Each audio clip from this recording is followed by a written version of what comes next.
di bulan Syawal dengan ucapan taqabbalallahu minna wa minkum siyamana wa siyamakum kullu amin wa antum bi khairin Allahumma ij'alna wa iyyakum minal 'abidin wal faizin wal maqbulin.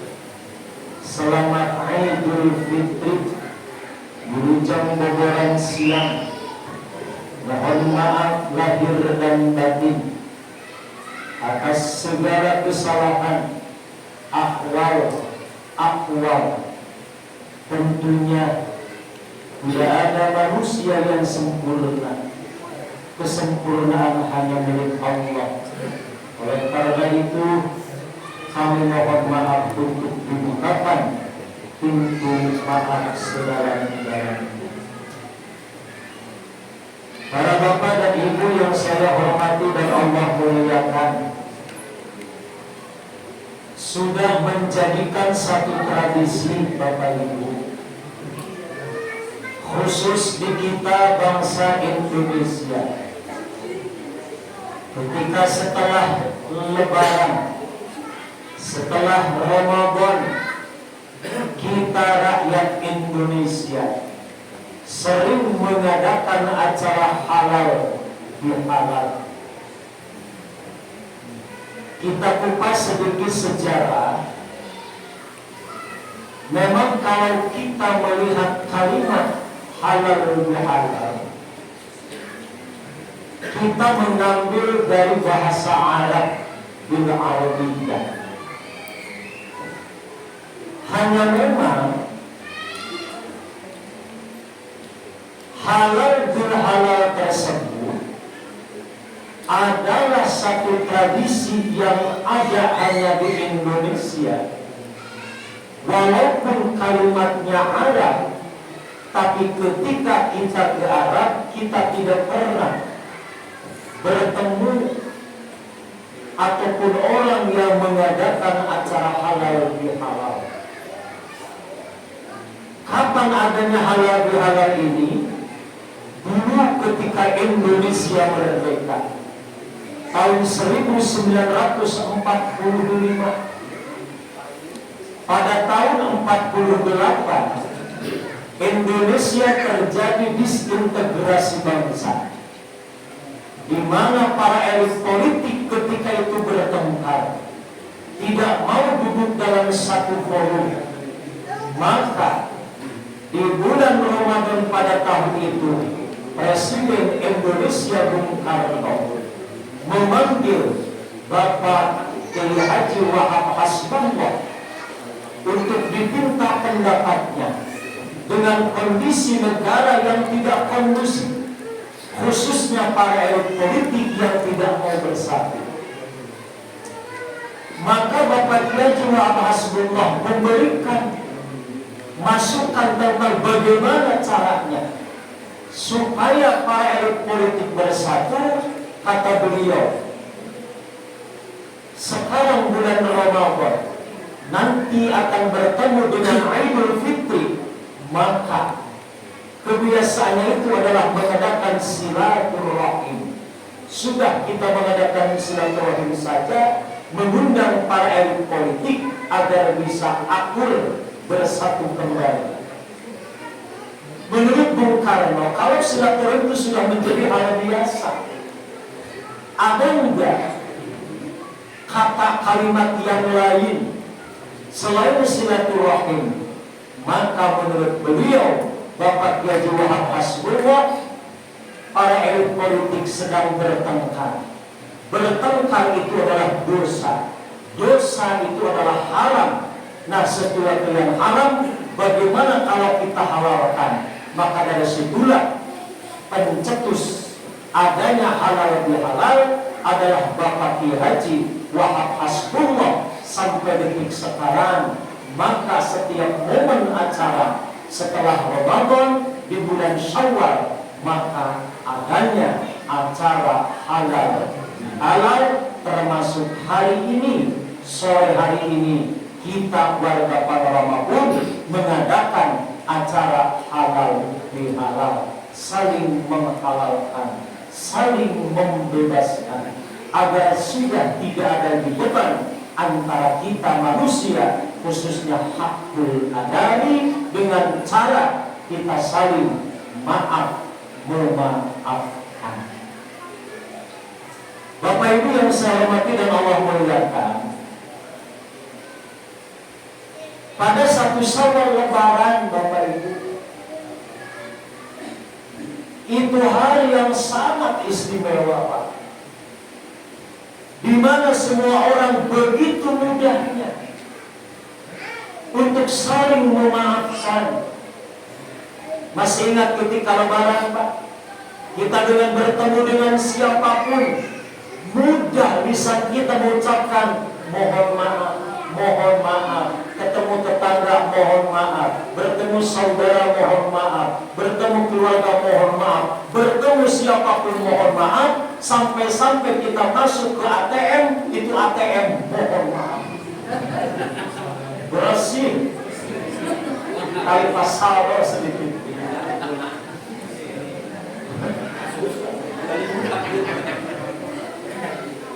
Foto para pahlawan begitu menyebar.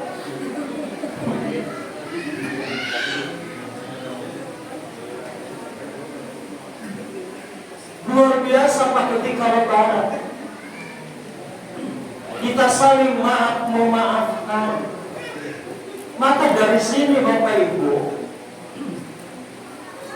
kenapa ketika Lebaran,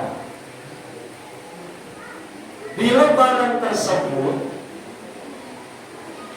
ada simbol, dan simbol tersebut adalah makanan khas setiap Lebaran, dan dipastikan setiap rumah itu ada. Apa, Bu, simbol makanan tersebut? Adalah kupat. Kita ngirim WA selamat Idul Fitri, gambarnya kupat. Ngayain halal bihalal di kantor, di PT, di sekolah, di masjid, dimanapun, selamat Idul Fitri, gambarnya kupat. Lihat mall-mall, selamat Idul Fitri yang digantungkan simbolnya kupat. Semua, Pak, kupat simbol Lebaran itu. Pertanyaannya, kenapa kupat menjadi simbol Lebaran? Cik sekali-kali Bu Haji, selamat Idul Fitri, gantilah kupat kuburan. Jatuh pantas dia.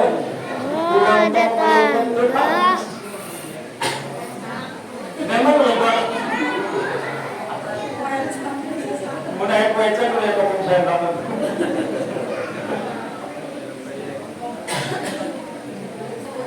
Emang ketika Idul Fitri, Pak, kenapa simbol kupat itu matching, pantes deh.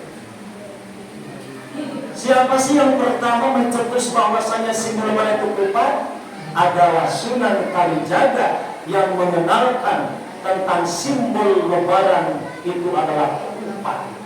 Tidak semata-mata kupat menjadi simbol, karena kupat mengandung filosofi, makna dalam, makna yang luar biasa kalimat kupat. Apa kupat, Bapak Ibu? Dua makna. Yang pertama, kupat. Apa kupat? Laku papat, tingkah laku yang empat. Apa empat tersebut, Ibu-Ibu? Lebaran, leburan, luberan, laburan. Nah, Ibu-Ibu, baru bulan-bulan ini. Ingat kok.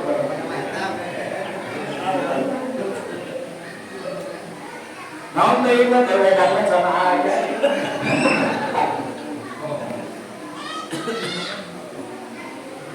Jadi makna kupat yang pertama itu laku papat, tingkah laku yang empat. Lebaran, luberan, laburan, leburan. Yang kedua, makna kupat itu dari singkatan lu. Apa kupat? Kupat, ngaku lepat, mengakui kesalahan. Makanya ketika mengakui kesalahan berarti kita punya salah. Ketika punya salah, maka salah satu solusi ketika hilang dosa tersebut, maka kita meminta maaf. Nuhunkeun hapunten, meminta maaf. Makanya kupat itu ibu-ibu, teman kupat ketika lebaran itu apa? Opor. Opor itu ada santan, ya, kan buahnya santan. Maka istilah disatukan kupat santan. Artinya ngaku lepat, nyuwun pangapun. Maka setiap orang punya salah harus meminta maaf. Makanya ketika lebaran Bapak Ibu, kita meminta maaf. Lihat Bapak Ibu, kupat itu kan Pak Bo, anyaman ya, anyaman. Orang yang bisa bikin kupat dengan 2 jari bisa Pak, 1 menit lah. Saya kalau bikin kupat bisa 1 menit. Anda lebih sama Bapak Lingut boleh. Kenapa kupat itu anyaman Bapak Ibu? Itu sebetulnya gambaran apa Bu? Gambaran dosa-dosa kita. Bapak Lingut Pak, seperti anyaman kupat. Karena dosa kepada manusia, Allahu Akbar, sudahlah dari riba, dari berbohong, dari segala rupa. Seperti anyaman kupat tersebut. Pak Bu, kita bukan malaikat yang selalu benar. Kita pun bukan setan yang selalu salah. Kita manusia Pak Bu. Rasul pun sudah jelas dalam hadis, al-insanu ma'al khata wa nisyan. Manusia itu tempatnya salah dan khilaf. Tidak ada orang yang bersih dari dosa kecuali Rasulullah. Kita Pak Bu memang ditakdirkan menjadi manusia dan dipastikan manusia itu mempunyai dosa. Kullu bani Adam khata'un. Setiap anak Adam pasti mempunyai kesalahan. Maka salah satu di antaranya agar supaya kita terbebas, salah satunya adalah ta'afuf, saling meminta maaf antara kita semua. Makanya ibu-ibu, bapak-bapak, saudara-saudara kita yang jauh dan di sana, yang merantau di luar kota, ketika lebaran, menjelang lebaran, semua pada mudik, seolah menjadikan wajib pulang kampung itu wajib. Semua orang pulang kampung, yang tidak punya kampung ya pulang ke orang. Semua kemana? Dari mana bisa dijual? Bagi milu di tetangga.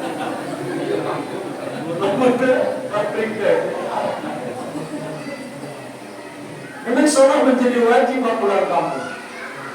Lihat yang mudik Pak itu luar biasa Pak. Sudah tidak mengenal biaya yang mahal, sudah tidak mengenal muacet, sudah tidak mengenal waktu. Bahkan sampai mudik itu Pak bisa dikatakan toh pati juaraga, nyawa menjadi taruhan. Kasus waktu Cikampek itu kan Pak, kilometer 58 itu kan mau mudik Pak, sampai nyawa melayang di jalan. Insya Allah niat yang baik, tujuan silaturahmi. Bahkan terjadi ketika arus pulangnya banyak dari kecelakaan. Itu luar biasa, artinya Pak sudah tidak mengenal capek dan lain sebagainya, karena hakikatnya mereka ingin bersilaturahmi, ingin berkumpul dengan keluarga. Maka itulah kalimat mudik Bapak Ibu itu sebetulnya singkatan. Apa mudik? M-U-D-I-K. M-nya adalah menyatukan, U-nya ukhuwah, D-nya jalan, I-nya ikatan, K-nya keluarga. Jadi mengikat ukhuwah dalam ikatan keluarga, yaitu disebut dengan mudik. Maka dari sini Bapak Ibu sudah menjadikan tradisi kita di Indonesia, seolah menjadikan hal yang wajib untuk berkumpul dengan keluarga. Makanya kemarin setelah lebaran 1 hari kan Pak Bu, seolah kondisi Jakarta pindah ke Kuningan. Macetnya luar biasa. Kata dulu 2 jam asli jalan baru macet ke alternatif Linggarjati Sayana macet. Memang seperti itu Pak Bu kondisi di kita. Kembali pada yang tadi, itulah anyaman kupat Pak. Beberapa warna dosa. Makanya di lebaran Bapak Ibu, kita saling membebaskan. Kan begini gambarannya Bapak Ibu. Tadi dalam mukadimah saya membacakan surat Ali Imran 112. Bismillahirrahmanirrahim. Duribat alaihimud dillatu aina ma suqifu illa bihablin minallah wa hablin minan nas. Mereka diliputi oleh kehinaan di mana saja mereka berada, kecuali illa bihablin minallah. Jadi Bapak Ibu, manusia menurut pandangan Allah adalah hina. Kenapa hina? Karena awal penciptaan manusia itu diciptakan dari sesuatu yang hina. Maaf, kita manusia diciptakan dari apa? Setetes air yang hina. Makanya Bapak Ibu, kalimat ini seolah mengingatkan kepada kita bahwasanya asal kita itu adalah dari sesuatu yang hina. Makanya saya sering membandingkan Bapak Ibu antara bibit manusia dengan bibit ayam. Nah, Bu Haji bibit ayam. No, sabaran no, tapi lo bulu-bulunya bulu mata meser, semoga bibit ayam tuh bibit ayam. Bu Haji nyanda ke pasar bibit ayam payu kan ngobrol meser, tapi coba nyanda bibit jalma lele.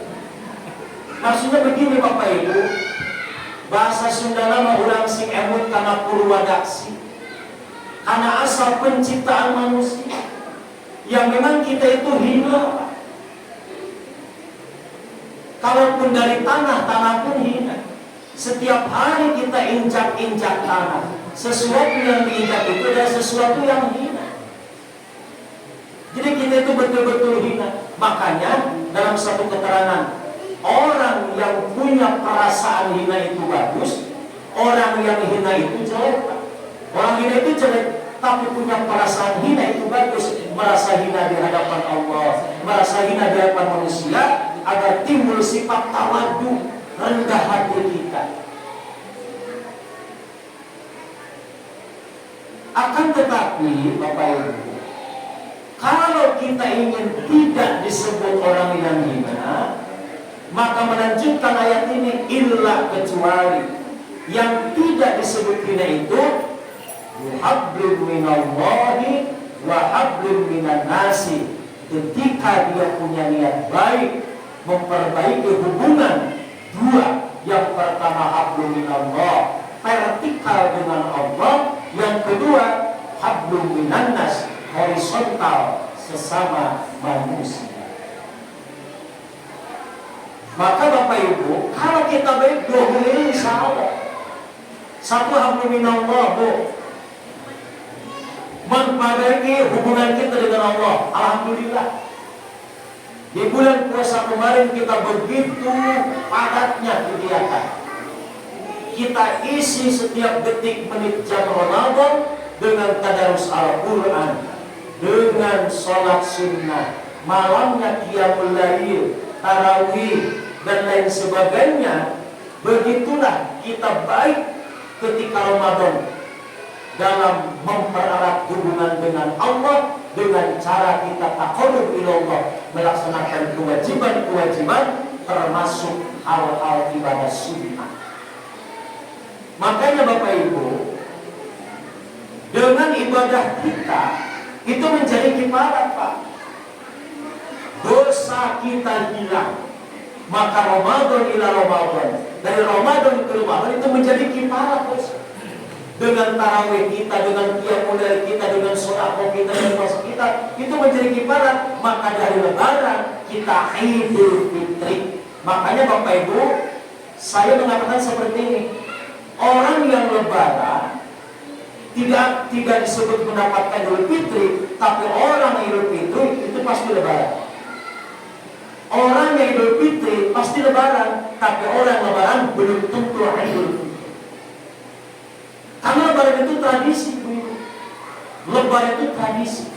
Lebaran siapa saja boleh ikut, hak siapa saja. Mau puasa untuk puasa, mau tarawih untuk tarawih. Yang ibadah, yang tidak beribadah boleh melaksanakan Lebaran. Silahkan. Lihat ketika pengumuman Menteri Agama ketika malam Rabu bahwasanya Lebaran jatuh pada 1 Syawal tanggal 10 April. Subhanallah, kita begitu senang, euforia umat Islam Paku, tidak sedikit yang tak boleh keliling, duduk-duduk ditaikkan karena korban, ditabur gulingan lembur, baru berkumandangkan tasbih takbir, Allahu Akbar, Allah tajamah semangat, padahal ke Ramadan berpuasa satu sana tidak.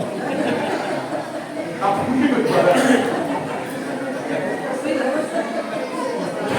ternyata sebulan berpuasa kumpulkan tenaga dan nama penuh. Kalau puasa malah terus, kita mau semangat, kita akan coba kita penuh.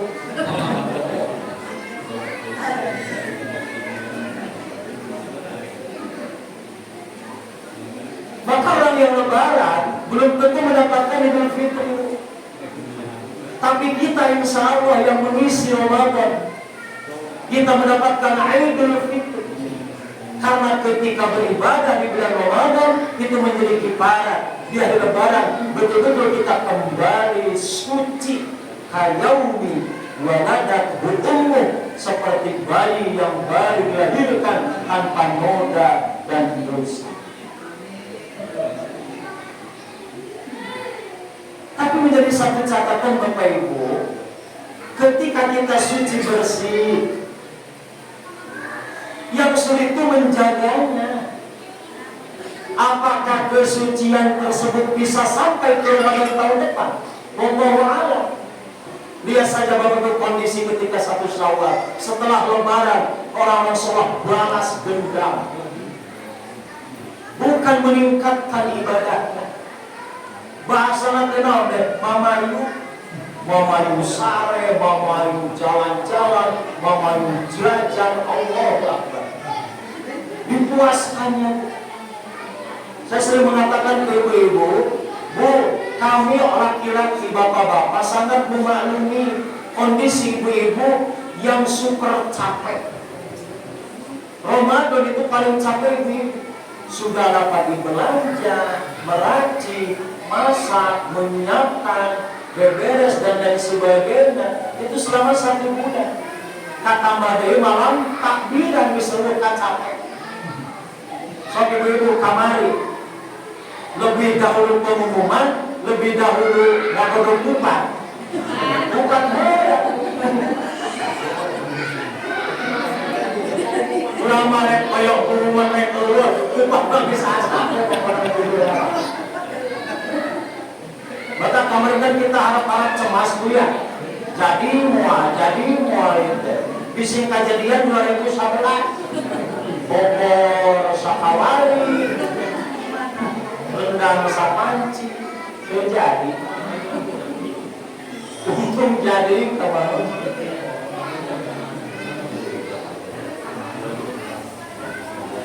Bapak Ibu yang saya hormati dan Allah muliakan, ketika kita baik hablum minallah, bukan. Yang kedua hablum minannas. Kita pun harus memperbaiki hablum minannas, horizontal sesama manusia. Begini Ibu, terkadang ya ada saja di momen-momen terbaik ketika Lebaran orang masih ngikut penyakit egois. Dia tidak mau meminta maaf, tidak mau memaafkan. Padahal momen sakral itu ketika 1 Syawal, ketika Lebaran, Pak. So ketika Lebaran Bapak Ibu, orang saling meminta maaf, orang suruh mampir, ya Bu ya. Pak, Bu mampir dulu, ada kupat, ada opor, pokoknya mah geus poe Lebaran mah, jalma bala lager, ada lala-lala. Tapi ngan sapoe.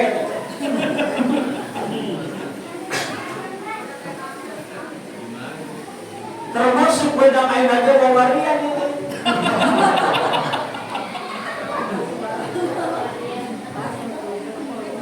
Wawarian kuyung.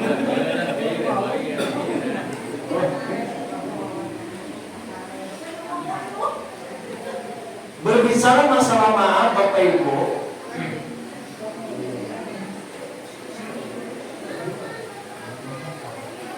dalam satu kisah,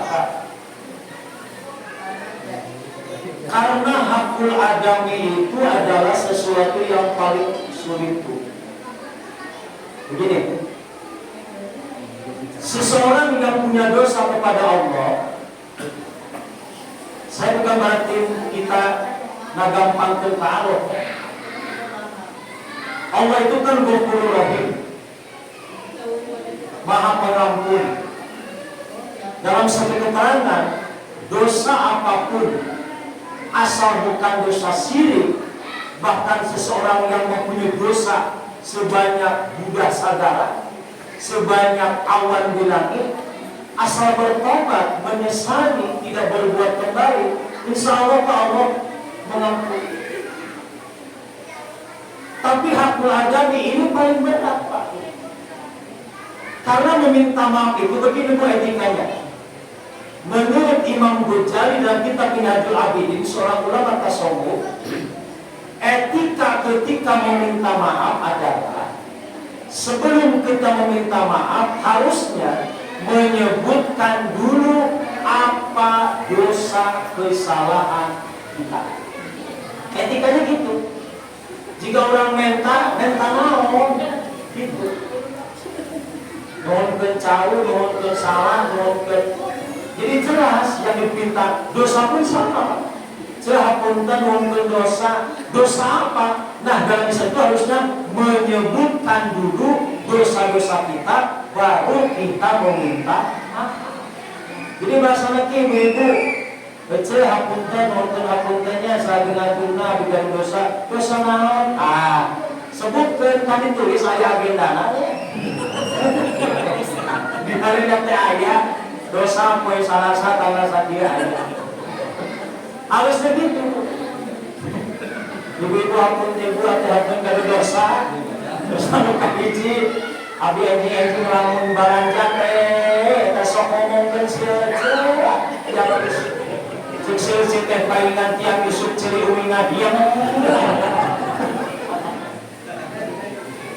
Maaf ya. Insya Allah di para masyarakat. Jadi kalau belanja kumpul ya sudah, kita belanja aja. Jangan sampai Bu membuat satu topik jam tahu nggak jam. Itu kalau sudah ada mengawali, udah Bu. Balanjana mah ngayurin eta ngomongkeun ana satengah jam. Si Imam geus kesal.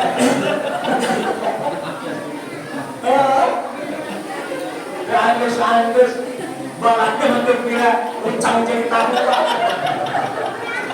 kami ngomong ke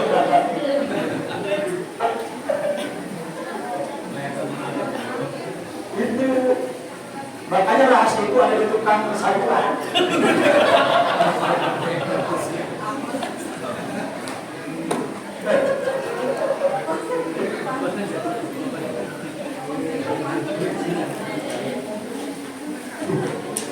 Gitu kan?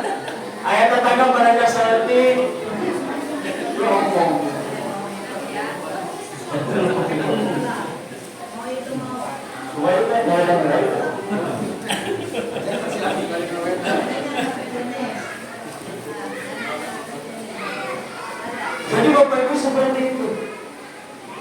Dalam etika Islam harusnya kita meminta maaf. Meminta maaf itu menyebutkan apa dosa kesalahan kita. Makanya kan ibu bapak-bapak ada satu ceritanya.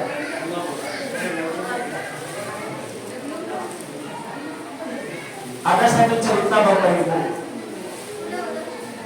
Setiap dosa itu harus kita sebutkan, baru kita minta maaf. Cari tanah ya si dadap dan si waru.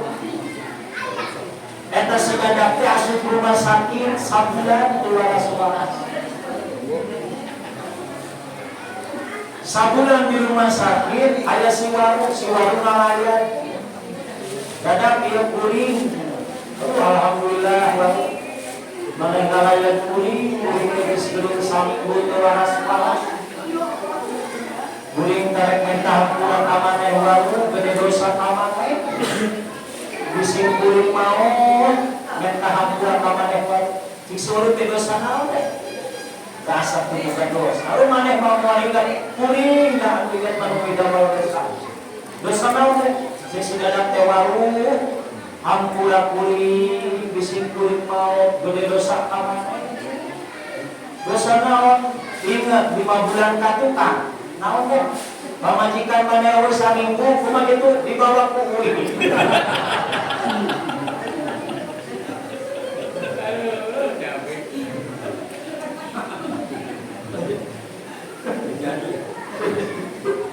Cek si wakil geus bangeus dihampura.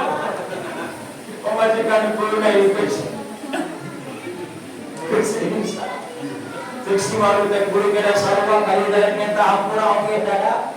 Made boga dosa teh boga. Dosa naon? Hampura dadapna maneh keuring bisa bulan bahkan bisin mau hampura kuring teh boga dosa. Dosa naon? Sing hayang apal maneh rumah asuh rumah sakit teh naon BN duit. Jadi mengakui kesalahan itu harusnya baru kita meminta maaf. Termasuk punten ibu-ibu. Insya Allah ya, untuk di panorama mah budi marido lah. Jadi maksudnya gitu, maksudnya sebagai daun caunya ada tatang kalang berdewa RT ya. Insya Allah RT nggak ikhlas. Maksudnya gini bu ya, itu kalau di perkampungan satu hal yang lumrah biasa. Kita kalau Ramadan, kita pengen mepes ikan, mepes tahu, itu kan kita suka ngambil daun pisang. Dari kudung lain beri sapong kapasan Cirebus menjauh. Kita terkadang suka ngambil di belakang rumah, punya tetangga. Kira si sapong sapoe diruk-ruk.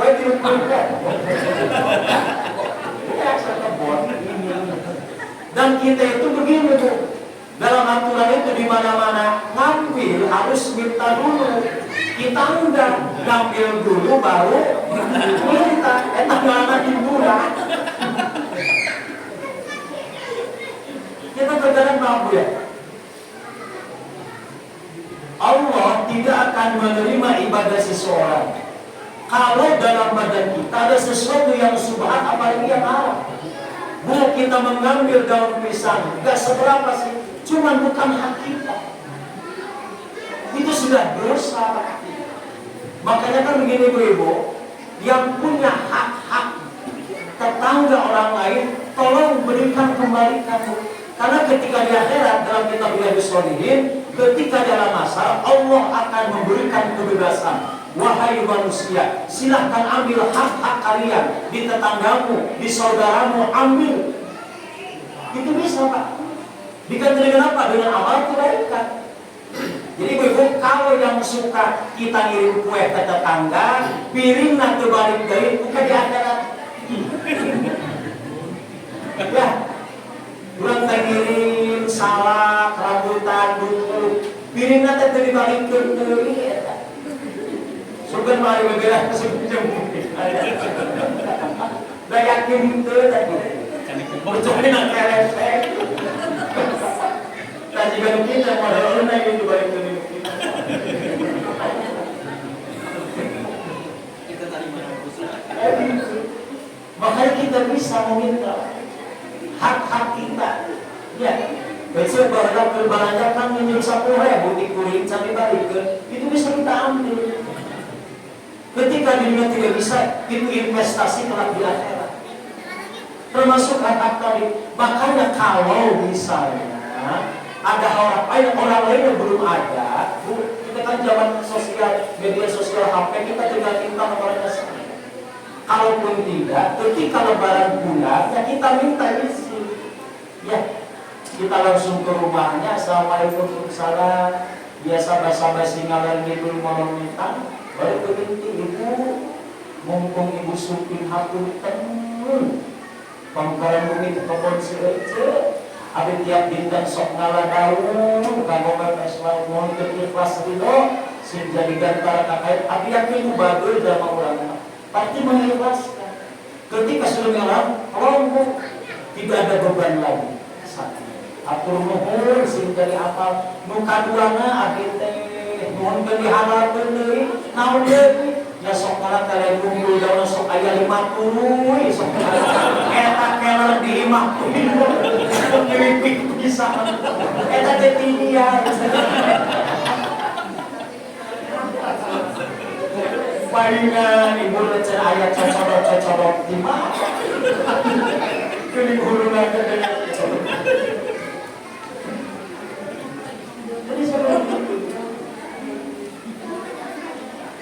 Makanya nanti setelah acara Bapak Ibu kita mengikhlas ridhokan ibu-ibu kita bermusyawarah salaman. Bapak-bapak kita membebaskan Pak lah. Bisi kamarinya. Kurang ayat namun sanes kanten cantik wikeun, kurang sasane Bapak laku belum ikhlas ridho. Mending kiai apa ikhlas ridho. Benar. Jadi hampura. Karena apa Bapak Ibu? Kita tidak boleh disebut muflis Pak. Apa sih muflis? Muflis itu bangkrut. Ketika sahabat Nabi berkumpul, Nabi bertanya, sahabat apa itu namanya muflis? Apakah kalian tahu apa yang namanya muflis? Muflis itu bangkrut. Kata sahabat menjawab, al-muflisu fina mana dirhamala kalau mata. Muflis itu orang yang tidak punya dinar dirham, orang yang tidak punya harta benda. Kebanyakan para sahabat menjawab sama. Orang tidak punya harta benda, kata Rasul, la, bukan. Apa? Innal muflisa min ummati mayati yaumal qiyamah bi sholatin wa siyamin wa zakatin wa yatiqul syatama hada wa qad tahada wa qala hada ila akhir hadis. Kata Rasul, muflis adalah dari golongan umatku yang telah di akhirat. Dia membawa para sholatnya, zakatnya, puasanya, hajinya. Tapi sayang ketika di dunia dia sering menyakiti saudaranya, menyakiti tetangganya, dan tak sempat meminta maaf, keburu ajal menjemputnya. Maka kebaikan-baiknya diambilnya Pak. Di kita meminta maaf itu nunggu apa? Mati. Ketika meninggal baru kita ikrar tidak. Diwakili oleh Ustaz Kesraya. Biasa kan seperti itu. Bapak ibu-ibu bila kerja menengah, air mata kerahut karena mana, mohon berhati padahal lebih bagus ketika kita masih hidup, kita meminta maaf. Khusus kepada saudara kita yang terdekat, tetangga kita yang terdekat, terutama orang tua masih ada, orang tua. Suami kita masih ada, suami. Istri kita masih ada, istri. Prioritas ke sana. Makanya Nabi itu sering meminta maaf, sering bersalaman dengan istrinya. Berapa kali? 7 kali dalam 1 hari. Setelah sholat 5 waktu, ketika berangkat dan pulang, 7 kali bersalaman dalam 1 hari. Insya Allah ibu-ibu salaman jeung salahi 1 tahun.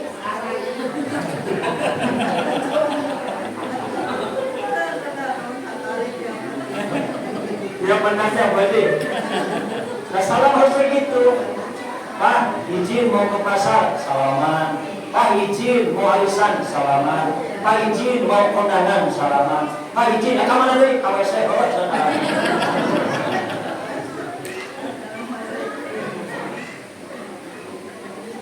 Itu diantaranya Bapak Ibu ya. Makanya momen yang terbaik ini malah kita kubur dalam rasa dendam kita. kita hilangkan semua. Yuk kita buka lembaran yang baru, karena badan kita suci. Kita buka lembaran yang suci, dan kita bisa menjaga kesucian diri kita dari hal-hal yang menimbulkan dosa. Itu saja barangkali Bapak Ibu pada alam. Mohon maaf yang dari Allah, kesalahan dari kedua sendiri.